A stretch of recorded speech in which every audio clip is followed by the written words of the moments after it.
Oxford University School of Education, serene on the outside, but a hive of activity on the inside, as experts on primary school testing and assessment discuss the government's latest proposals to change the system for the better.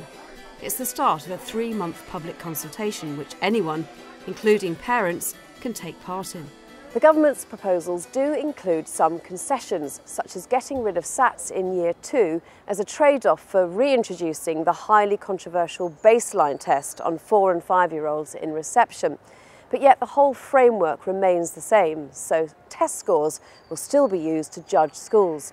More Than a Score believes that creates a toxic system, which encourages schools to teach to the test in an ever-narrowing curriculum. As academics, heads and teachers gather, there's dismay that the consultation doesn't cover Year 6 SATs, so keeps them in place. Yet nearly half of 11-year-olds failed them last year. Child mental health issues are rising and schools are increasingly teaching to the test, instead of offering a broad and balanced education. The consultation is also at odds with the recent verdict from the Conservative-dominated Education Select Committee of MPs, which has concluded that SATs for 11-year-olds narrow the curriculum and place unnecessary stress on teachers and pupils. We are harming their children at the moment, and we must stop it. Government must stop it. So what's the verdict on the government's latest ideas? Though clearly a step behind the Select Committee report, is the Department for Education starting to listen to the experts who've been so derided in years past? It's a very mixed response, so there are some good things potentially, though the devil will be in the detail, but I'm very worried about the return of baseline assessment, and I think we've done nothing really about high stakes accountability and the pressure that it puts onto the school curriculum to focus on English and maths. We're still not looking at a broad and balanced curriculum through these proposals. You've got to look at the creature that you're working with, and that's a human being. The problem these professionals have with both baseline tests and using test scores to judge schools is that neither of these ideas assess schools and children fairly, and nor do they help children to learn. The consequence, they say, is that the focus on poorly conceived ways of holding schools to account is now distorting education and harming children themselves.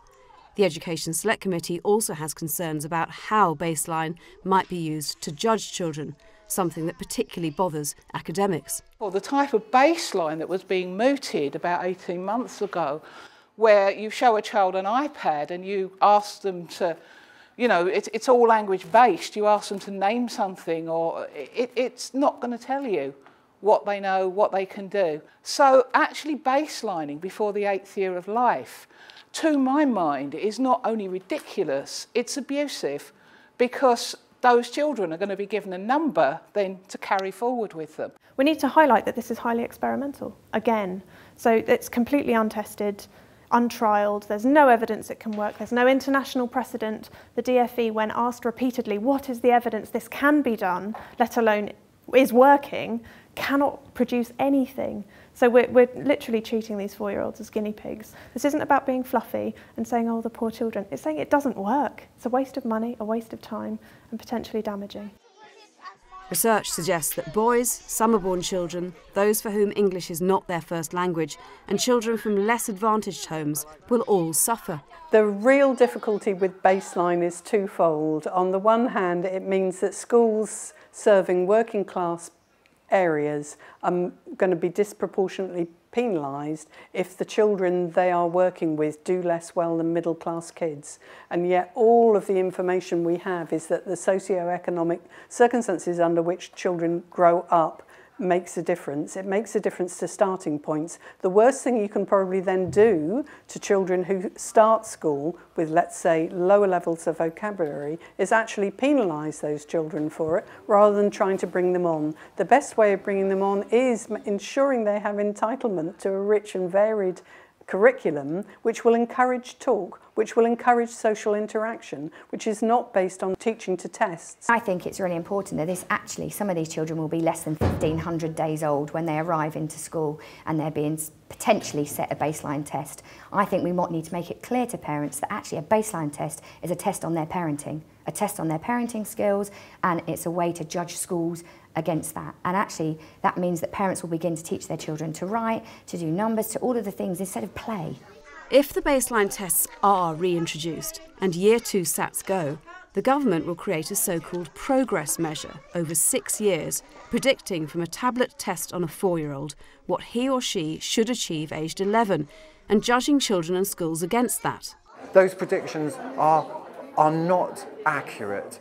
All the data providers and companies understand and have told us that you cannot reduce a child's learning to a number and then predict across 7 years. Statistically, it's nonsense. The dangers of your child being labelled in their first term, which they will be, is horrific, because we don't know where that data is going to go, who it's going to sit with, who will want it, for what purposes. The ethics behind it are very frightening when we're aware that big business is very interested in the production of data and what they can use that for. So I would ask very hard questions around the ethics of all this. Children are not machines. They don't learn like baked bean tins being filled with equal amounts of baked beans and sauce.